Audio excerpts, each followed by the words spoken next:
cases are almost endless, but we also should be equally worried, right? And by worrying, I don't mean we should panic and start. No, no, no. It means we should think about this technology from all the angles and not, let's not ignore anything. So, for example, as a business, if you're considering, if you're considering adopting AI, you also should be looking at, at some of the factors or, repercussions or the effect it's going to have eventually, long term. So again, real life example. Some weeks ago, there was a rumor that a very popular food delivery service, I won't mention their name, laid off their staff, used AI and whatever. Do you think it's true? You think it's true? Okay, I'll leave you to answer that. But the fact is, as a business owner, you want to create value first. You want to make money for your investors and your business first. And if you see a chance to cut costs and scale faster, would you take it? You take it, right? Good. That's what the answer I need. So yes, I'm excited about AI. About everything that it can do and that it's been doing. And I'm also worried, and you all should also be. All right. Thank you very much, Mr. Damilare. Now, I do know you have, spotlighted your worries around the use of AI in the corporate space. But, AI holds immense potential for organizations. For example, if I'm to spotlight the solution, customer insights data, the AI-powered platform gives organizations a glimpse into the future in terms of customer engagements. And that can help organizations to strategize and actually achieve the best results. So I think the best scenario for us would be to find out how we can stay ahead of AI. AI is man-made at the end of the day. We can prepare and we can stay ahead of AI, both as organizations and as professionals. So I'd like to know, based on what you've said right now, how do you think we can prepare as professionals? How can we prepare as professionals, as organizations, to stay ahead of AI? We can't let AI go because it's going to take jobs. This is massive potential for businesses. How can we prepare to stay ahead of AI? Okay, that's a good question. Again, I'll try to also answer it contextually. First of all, and I say this with utmost humility, we can't get ahead of AI. We are way past that. And yes, AI is man-made, but the fact that it's man-made doesn't mean that it's something that we can necessarily control. In fact, today as I speak to you, the EU, the AU, the WF, all of the transnational organizations you can imagine, they are all very worried about AI. Low-key, right? They're worried that, what would happen if bots take over all our jobs? And then what would humans do? So, I don't think we're there yet. Anyways, I think we still have maybe a decade or thereabout to figure out what we'll do, before we get to that level of AI penetration. But so again, I mentioned earlier that what AI is coming for is expertise, right, and intelligence. So one thing I think about is we need to rethink how we learn and what kind of expertise we are even seeking to build. Now, typically, so many of us here, we went to university or some sort of colleges where I spent 4, 5, 6, 7 years to learn and earn degrees. Some of us even go back to earn other multiple degrees. Well, the crazy part is where we are headed today with AI, and where the world is headed today, right? That might not be necessary anymore. And I'm saying this carefully because I know that there are faculty members here from LBS and all of that. Respectfully speaking, again, this is why. So again, I'm saying this so that you understand how important this kind of thing is to me, right? I was like several miles away, and I had to plan my trip to Lagos because of this conversation, so that we really interface with the academia. You really have business and academia interface, but the good thing is when that happened, and some of the world's biggest innovations come out of those collaborations. So yeah, we should have LBS host more things like this. Now back to the answer, right? Now, what can we do? First, we need to rethink learning, right? What does learning mean? So for example, I don't have a kid yet, but I'm hoping that when I eventually have one, they would not go to the traditional. I mean, they won't go through the traditional schooling system of 6 years here, then 6 years here, then 4 years. No, no, no. You won't even go through all of that. I can imagine my kids will probably be as brilliant as a degree holder when they are 10 or before. I mean, because of how much learning resources is available today. Do we understand? So we need to rethink learning drastically. In fact, there was an education report that was sanctioned that could not get published, but that was commissioned anyway by the WEF, but they could not release because it predicted that people will no longer need degrees. But of course, a lot of people raise eyebrows. The guys from Harvard, Yale, they were like, oh no, no, universities are gonna. But of course, everybody wants to defend their job. But the truth is, the report stated that sooner or later, people will no longer need degrees to perform excellent, jobs and make decisions. As a matter of fact, there are reports that indicate that decision making would eventually be totally outsourced from humans.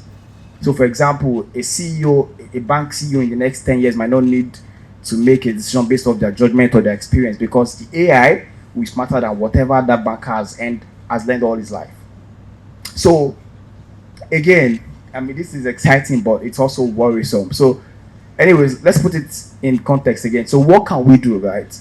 Let's rethink learning, number one, yeah? Number two, we need policies and we need fast.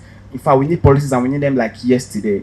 Again, I mentioned earlier about Africa and why we should be worried because it looks like the world is moving and Africa is just, it's like there's a table and, the world is discussing, Asia, America, everybody is discussing, and they're all contributing and there's like, where is Africa on this table? No. We are not missing actually. We are the menu. Yeah, we are not missing. We are the menu, yes. So, and it looks like, for those of us that are historians, right, it looks like the partition of Africa is happening all over again because eventually, when we are not contributing actively, to this innovation, we will become the dumping ground for whatever it is that is built. So, I'm hoping that policy, and we need this fast because our government needs to engage all of the players to, especially there's a lot of issues that we are not even aware of, data privacy concerns, data governance, a lot of issues. And maybe because of my work, and I see this, I'm like, I'm more shocked because they are literally, okay, for example, I would not say this, I'll be very, very, very vague with this, but just so we get what we're talking about. Globally, there are government desks that oversees and regulate how companies that are AI powered use data from their citizens. Yes, Nigeria has, what's our data policy? Is it GDPR or whatnot? But to be sincere with you, nobody is overseeing our data in this country. It's all there for free and for grab. You don't even need to pay to tell you how interesting it is. You don't even need to pay to get data about Nigerians. Not just Nigerians, in fact, most of Africa. So we need policy interventions and we need it fast. Also, another thing that I think we could do, because I'm trying to answer this in terms, so I can wrap up. First, again, I said rethink learning. Number two, policy. Number three,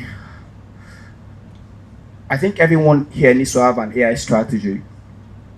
I know we think, strategy should be left in the domain of, the academia, executives and all of that. But as a person, because AI affects you more than you know, you should have a personal AI strategy. For example, in your career, okay, in 10 years, what would AI do to my job in 10 years? Where would I be? What skills do I need to stay ahead?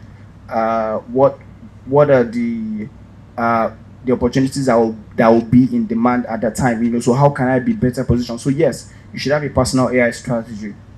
Everyone here should have one. Do we agree? So and this is important because no matter what you do, right? As long as there's a method to it, and a bot can be trained to do it, you're at risk. In fact, the funny thing is, even pastors, right? I did a demo to a pastor some time ago in Ghana, we put up a collection of all his sermons from the past 3 years, trained a model on it, and the model came up with a message that sounds exactly like the pastor. So I'm like, Pastor, I mean, God forbid, you lose your life tomorrow. We can transfer your consciousness into this model and you can keep preaching like you. Trust me, it's where we're headed. I'm serious, it's where we're headed. So that should tell you that, again, you should not sit as a threat, right? It could be an opportunity to live forever. I'm just saying. But again, it depends on how you see this thing. So everyone here needs to have an AI strategy. And maybe if you have more time after this, I could show you how to do that. But you should have an AI strategy. So again, to wrap it all up, how do you cope? Because we can't get out of AI again. But how do you adapt and how do you stay agile? Number one, rethink learning. Rethink how you learn and how you build expertise. Number two, we need policy and we need it fast. Number three, have a personal AI strategy. Are we good? Thank you very much. Yes, we are. Thank you so much for that detailed response. And I mean, I really love what you said around having a personal AI strategy, because if you do at a personal level, that would also inform your professional development. That would inform how you go about upskilling, the courses you go for, the institutions you engage. I mean, that would definitely help us as professionals do better. So thank you so much for that feedback, Mr. Damilare. Thank you to Mr. Damilare. We've gotten, and I don't know how to put it, it's like you gave us 50-50, fears and hope. So choose which one you are going to take. Are you going to be on the fearful side of AI or are you going to be on the hopeful side of AI? So thank you for sharing all of that insight.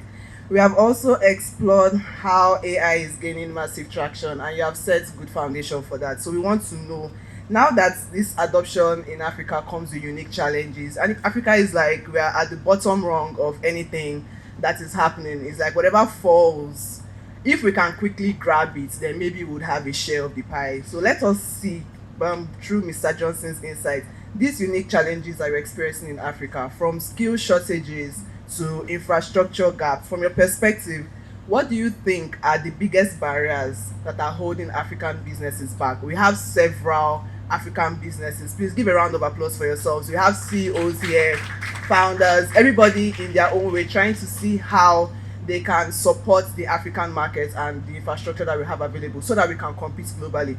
But despite all our efforts, there are major challenges that we face, and AI presents its own unique challenges. So how can we overcome these challenges? Please identify the barriers for us and also give us those solutions that we can use. So just tell us in like 5 to 7 minutes all of the things that can support us. Thank you. Well, let me start by thanking Reliance Ecosystem for bringing me to interact with such a young audience. And thank you, Dr. Kim, for establishing the contact between I and Reliance Ecosystem.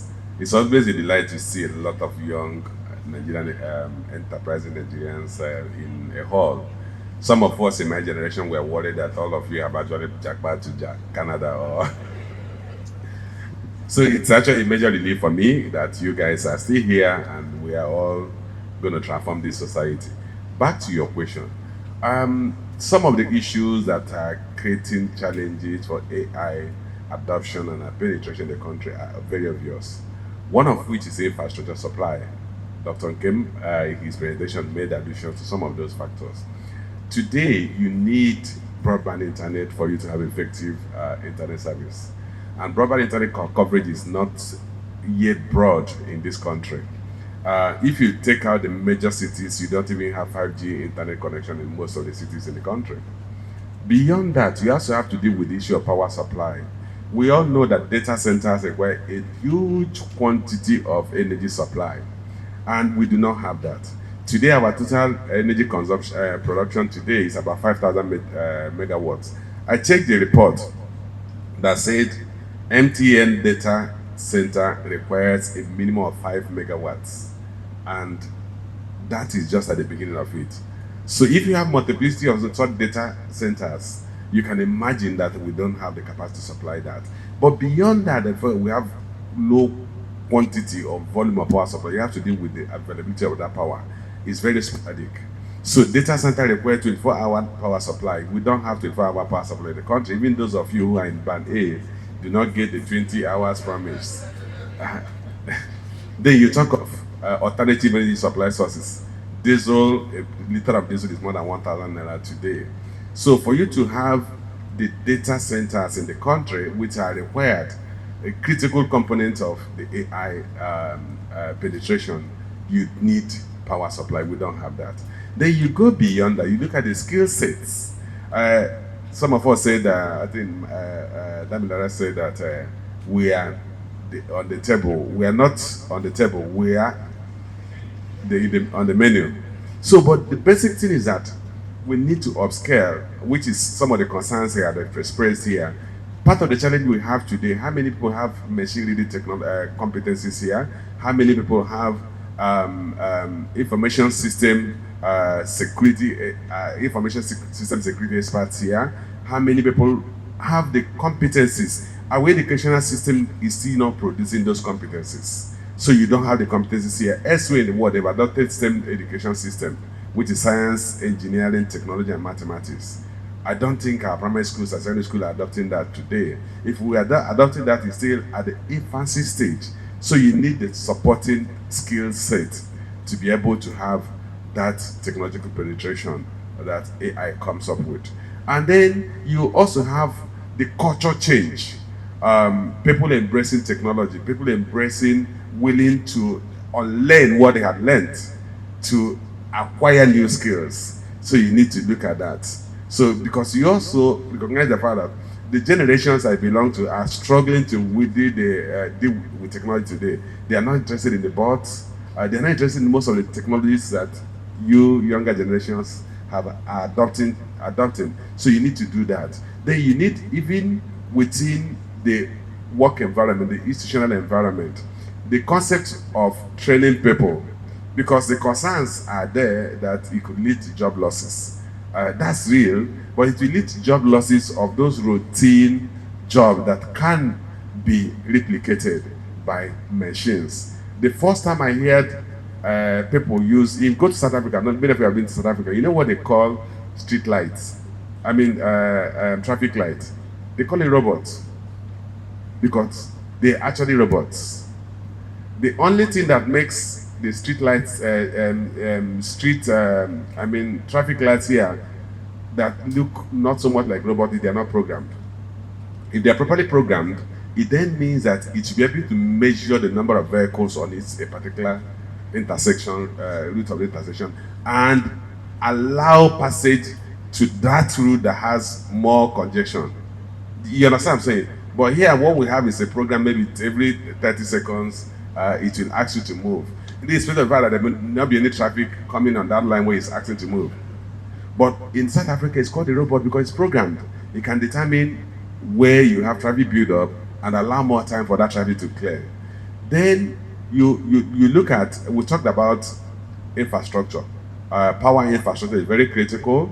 Data infrastructure penetration is very critical. In terms of communication infrastructure, then you talk of data. Dr. Kim has said that we do not have a body of data. You need large quantity of data for the algorithm development. If you do not have data, you can't develop the algorithm. It is that data size that will allow you make that logical deduction, that conditional statement that if this happens, this follows. So, but unfortunately, we don't have a data repository. Only few institutions like the telecommunication sectors have that data repository. Nigeria has what they call National Data Depository. But do you go there and see if you can get all the information you need? You barely can have that. So we have to deal with the issue of availability of data in the quantity that will allow for algorithm to be developed. To say this is the pattern that will make for AI to build on. Then you need that ability to store that data in a system that can easily be retrieved, which means you need a data center. Say for that data center, you need power to supply to support it. And then you also need the broadband internet service to allow people to access the data, as well as to continue to build on that data. These are some of the critical infrastructure that are missing in Africa. And it's not just Nigeria, it applies to many African economies. So the next question you ask is that how do we begin to address that? Of course, they say that the problem properly analyzed, the problem half solved. So for the power supply, in terms of the data center, many data center operators are now building alternative power supply sources. I did mention the MTN I referred to, they are actually relying on privately built power supply.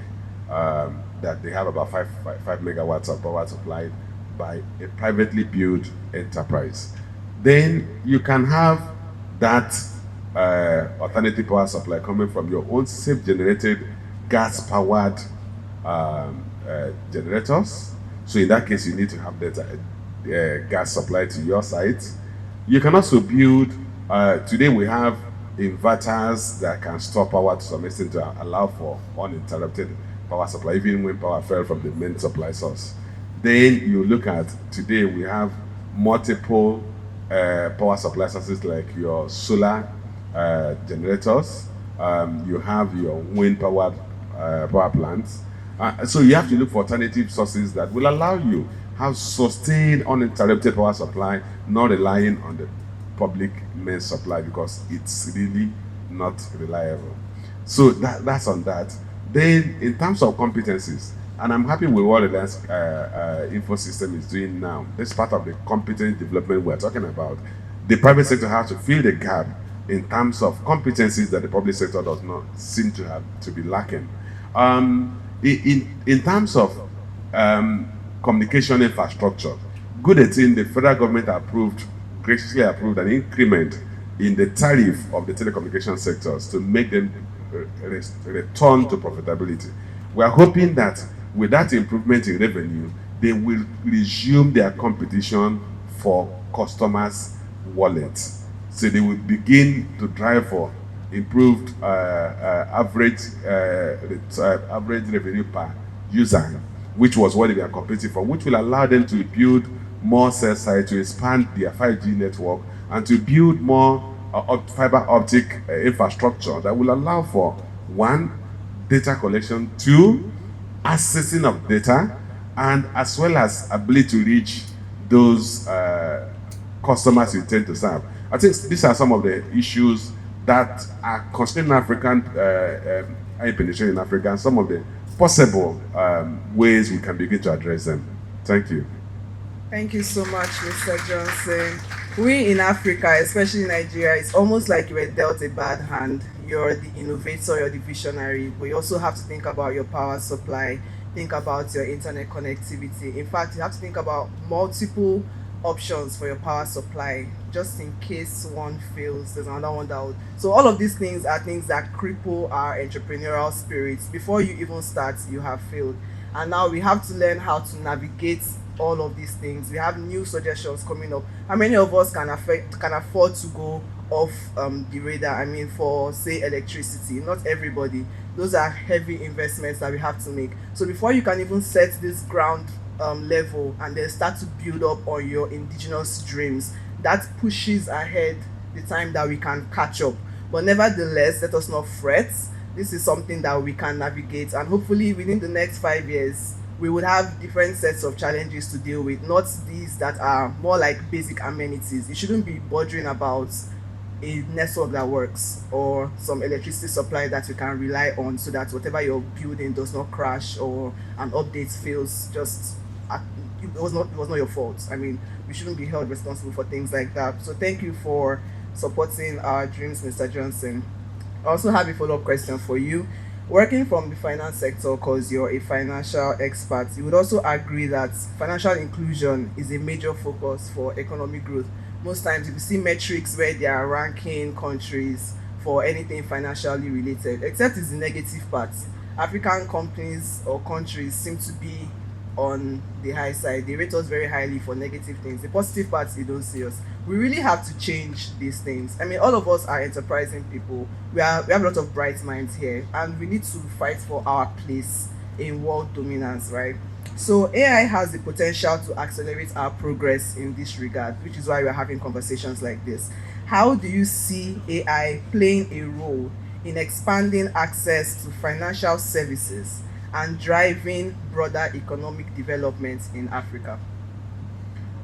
Thank you. I think that particularly is fun because, like you rightly pointed out, I work in the financial service sector. A couple of my team members are here, and it's something that I was speaking with Nkem. I said, look, it's either you adopt AI in the financial service sector or you fail.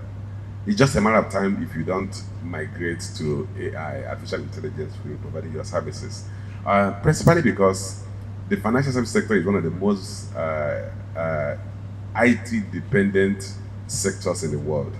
But good thing is that Nigerian financial service sector is competing favorably in terms of technology adoption with any other part of the world. Our payment platforms and payment systems are comparable to what we have anywhere in the world. In fact, sometimes you look at our efficiency, our payment platforms are better than what you have in the US or UK. Because you can stay here and make any payment, and over there you struggle to do that. You have to go through your bank and all those things. But back to the issue of financial inclusion.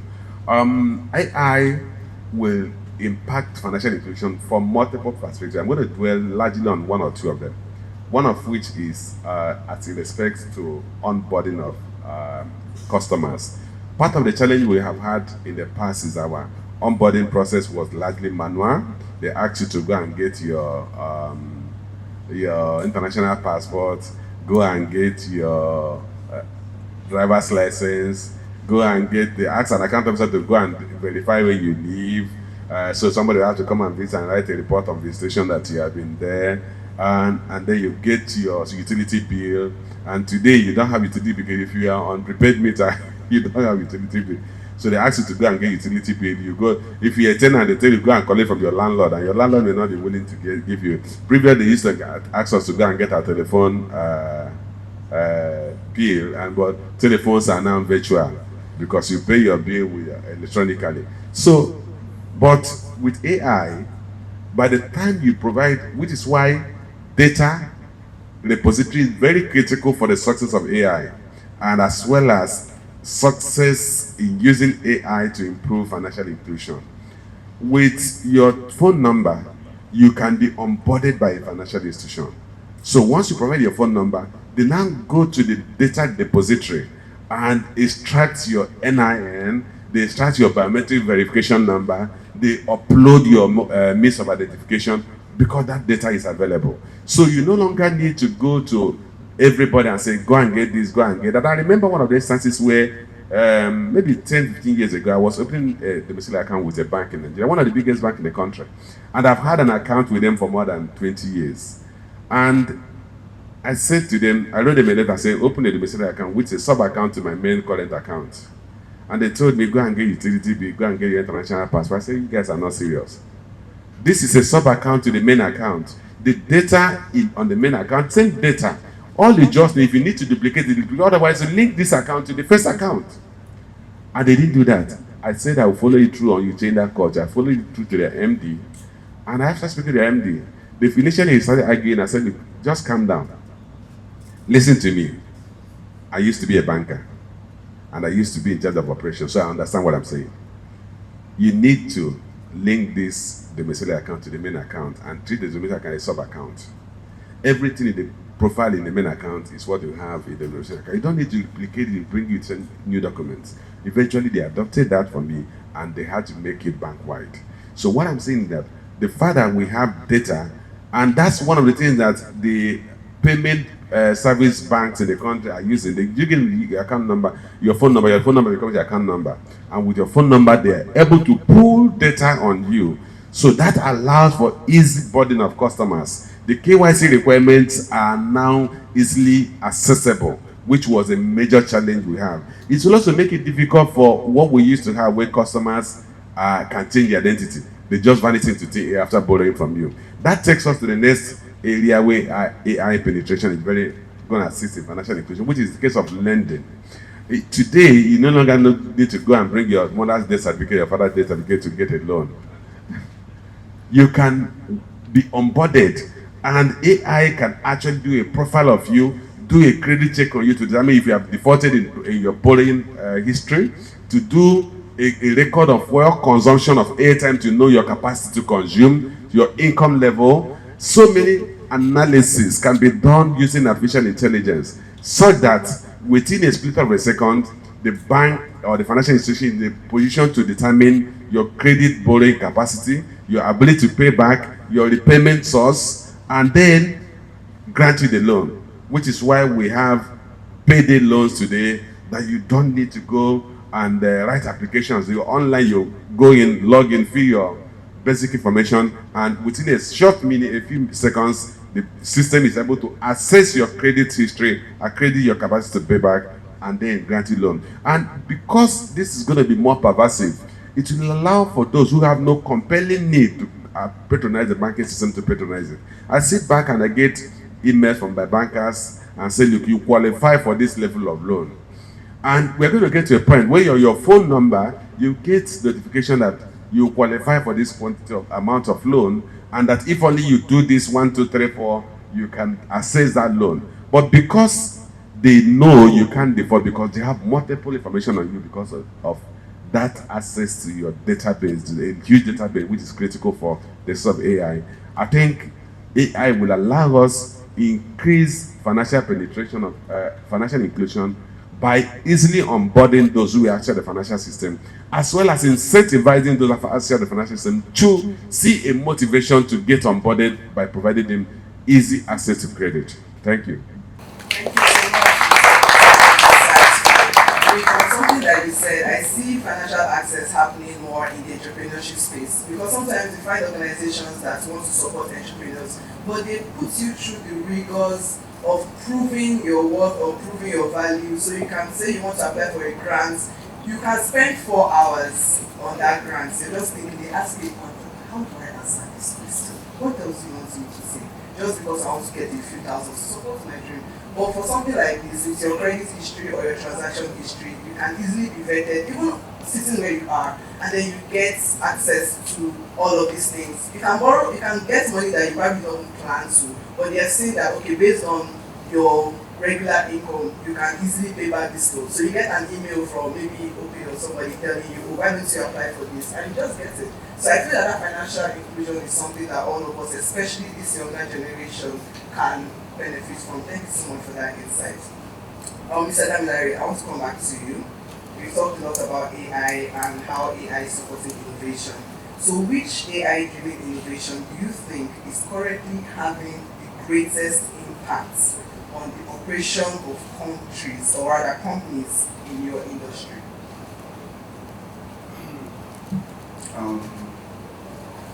Which AI innovation is having the most impact on companies?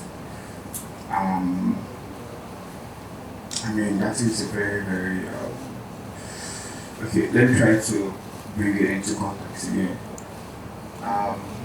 So today, I think the most disruptive application of AI today that is more like applicable across vast industries, I would say, is in coding, right? I mean, right now there are like tons of tools that can write an entire, that can write an entire code base for you. And I mean, so today we're actually having conversations like, okay, would software engineers go out of jobs soon? Or, can AI write an entire code base? That would require security, for example, everywhere app. So, today it's interesting that there are tools that can do more than write codes for you, right? There are tools that can design products, there are tools that can, craft a go-to-market strategy for you. In fact, there are AI tools that can do almost anything that you usually need a team to do before. Now, try to take you months. I remember that as far back as 2015, when we were building one of the most popular investment apps here in Nigeria, I think it was 2014 or 2015 now. The product design took about 8 months. Designing and iterating the product took about 8 months. Then they started building the back end, and that took another maybe 7 months. Then we started testing. So everything took about maybe 2.5 years to get the product ready. And today, as we sit here, all we need to do is properly craft a prompt. You can have a full-fledged app running in minutes. Now, I'm not seeing any disruption bigger than that today. Whatever industries you're in, as long as you need to build product and ship products, that's perhaps the biggest, impact I've seen. And of course, there are nuances to these things, right? There's context. Of course, you can't just build an entire app and just ship it with AI immediately. Of course, they're flawed.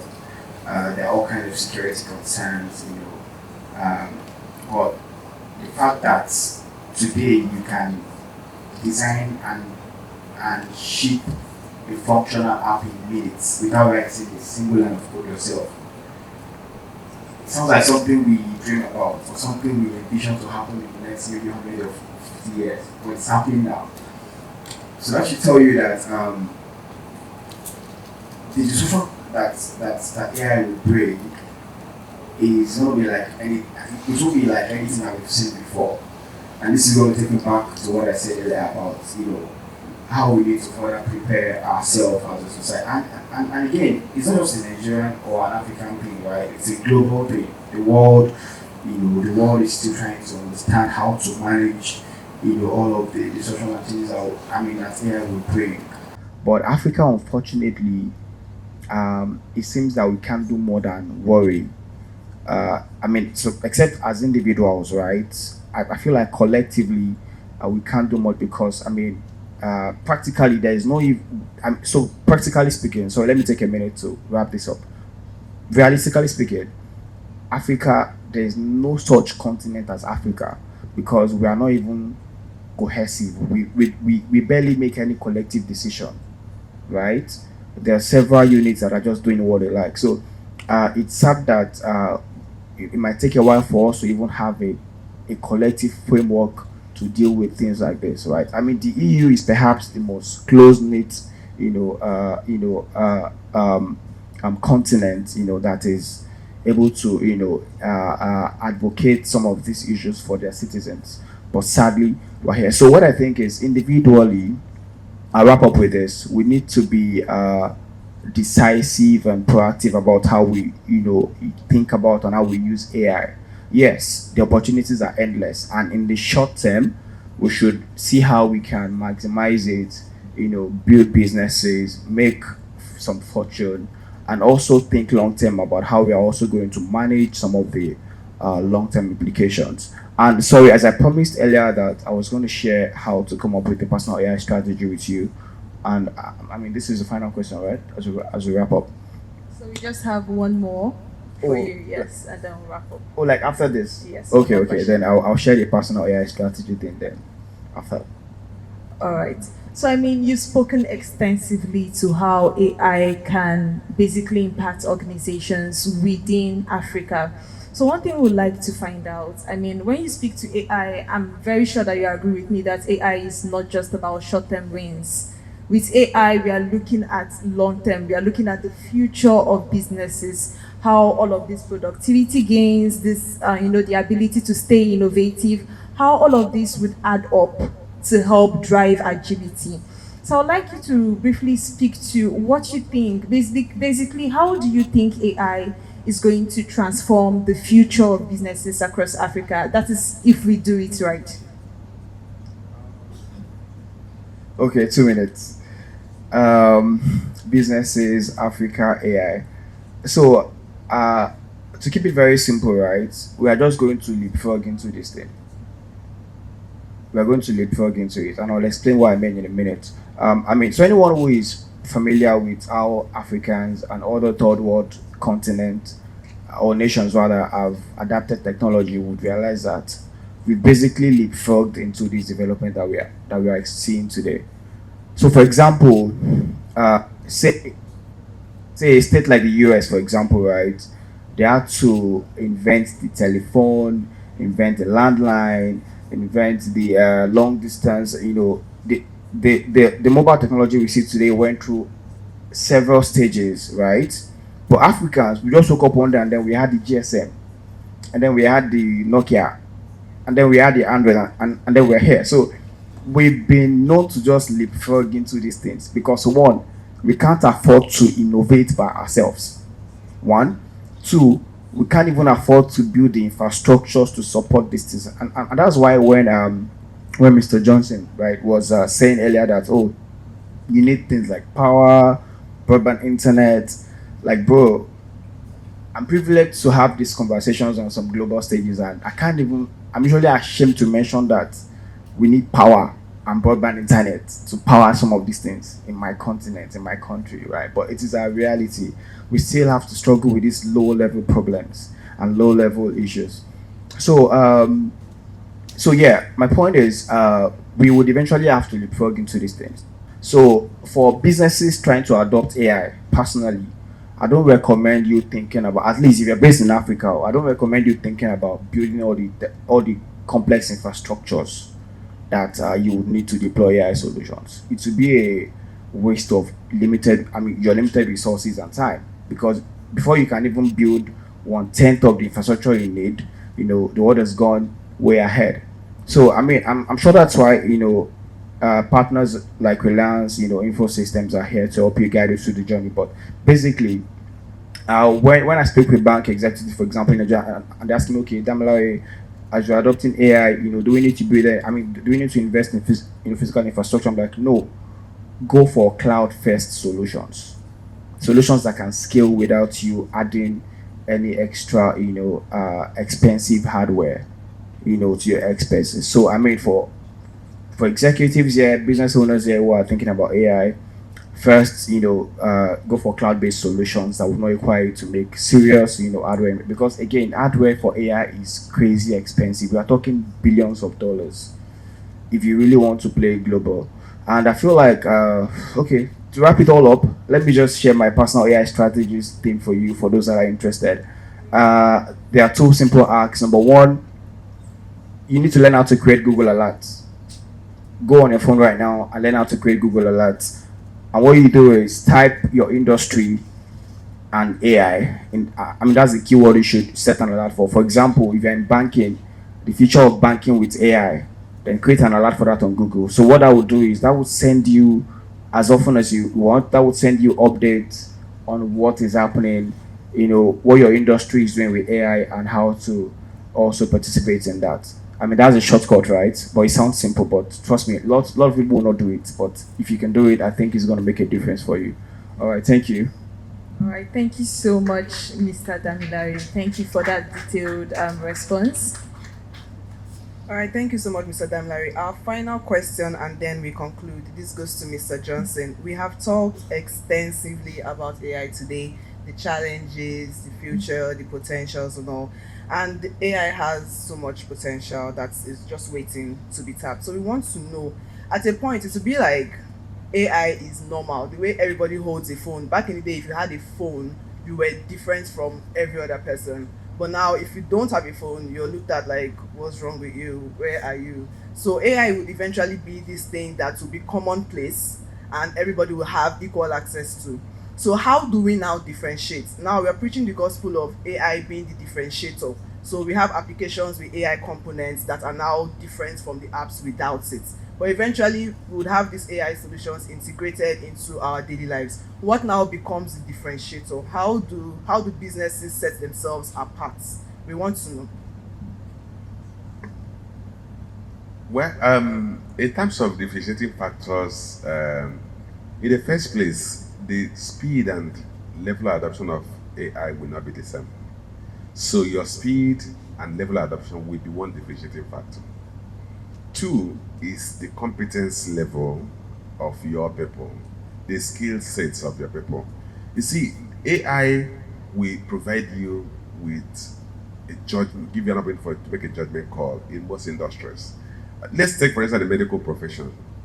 AI will help you analyze and diagnose either the sickness of the patient.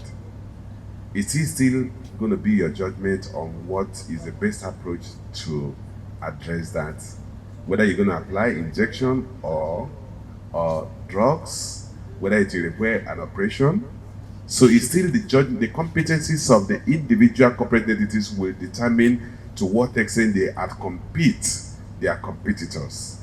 So The first thing is that there's no industry in the world where everybody adopts same technology, same time, at the same rate. So you must make your environment technology friendly. And to make your environment technology friendly, the leadership must be willing to lead from the front. And I tell business leaders that if I do not understand what we're discussing today, how do I expect my organization to implement it? So leaders must be willing to learn. Damilare has said, look, go and put on your Google your industry and how AI is advancing it. So I think it's something every person among you should take a cue from. But beyond that, organizations leadership will define the progress or lack of progress of an organization. So leadership must be willing to adopt technology. So they must be willing to transform and transmute from analog to digital platforms. In today's Cowry, you don't see papers moving around. All approvals are virtual. As I'm sitting here, you will observe that at some point I went to my phone. I've granted approvals while sitting here. And those transactions are being processed. People will sign up the instruments, will sign electronically. Some of them could be, I think one of them is, the IK is there. We may have signed the approval I granted here and payment made. So this one, the speed at which your management or leadership is willing to adopt technology, adopt AI. Two, the willingness, the receptiveness of the organization to technology, which will mean that you have to upscale the competencies of your people. And then the willingness of the owners to invest in technology. I chair a company that, unfortunately, the industry of that company, the pension fund industry, the regulators are very far behind the technology adoption. So one of the requirements that they impose on us is that you can't upload data on the cloud because they are worried that retirement savers information could be breached on the cloud. And then they need us to buy, if you know how much it costs to buy a Preland server, HP Preland server, and you need to have your database. And to have your database, you also have power supply, which I talked about. And I have to keep insisting, we need to keep pushing back. We're not going to take that as the final position, and we keep pushing back. They're not willing to consider you uploading some of the data on the cloud. That will bring down our cost. But before they were ready to use that, we have to be ready to make that investment. So the willingness of the leadership organization to make investment in technology is very critical, and that investment will be hardware, but most importantly, in terms of skills, train your people on having the right skills. So in summary, what matters is leadership willingness to adapt to technology, making the environment technology friendly, willing to invest in the right tools, and then driving technological adoption. The speed, timeliness. In business, first mover advantage will never go out of fashion. The first to get in there will cream out the opportunities. And that's the beauty of Africa. The opportunities are everywhere. In terms of AI adoption, educational sector, you talked about that, health sector, financial services sector, agriculture, manufacturing, where even the fact that AI will help you determine to have preemptive maintenance of your facilities will help you reduce the cost of breakdown. And then if you have to reduce the cost of breakdown, you will certainly outpace and compete your competition. But most importantly, it will give you time to market, faster time, shorter time to market, as well as superior products and services. With those things, you are certainly going to remain competitive above what the competition is doing. Thank you.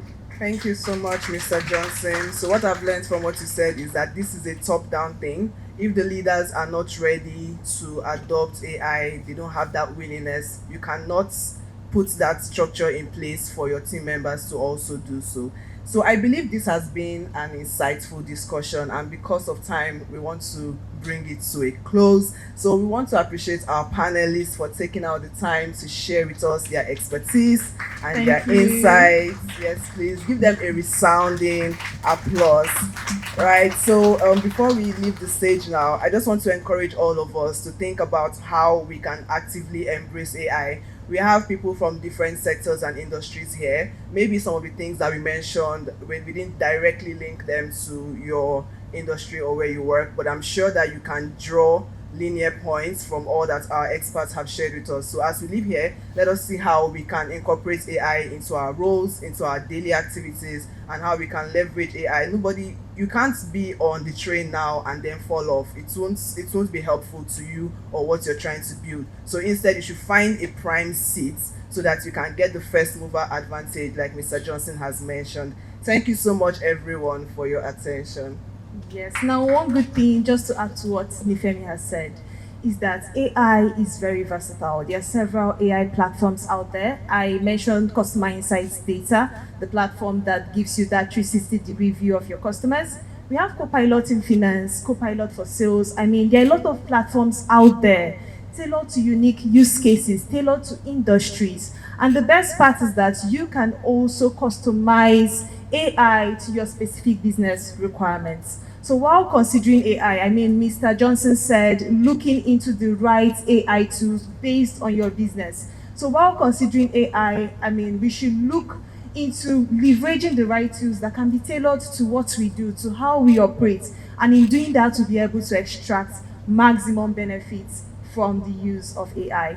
So thank you so much once again. Thank you, our esteemed panelists, Mr. Johnson, Mr. Damilare. It has been a pleasure. Let's give a round of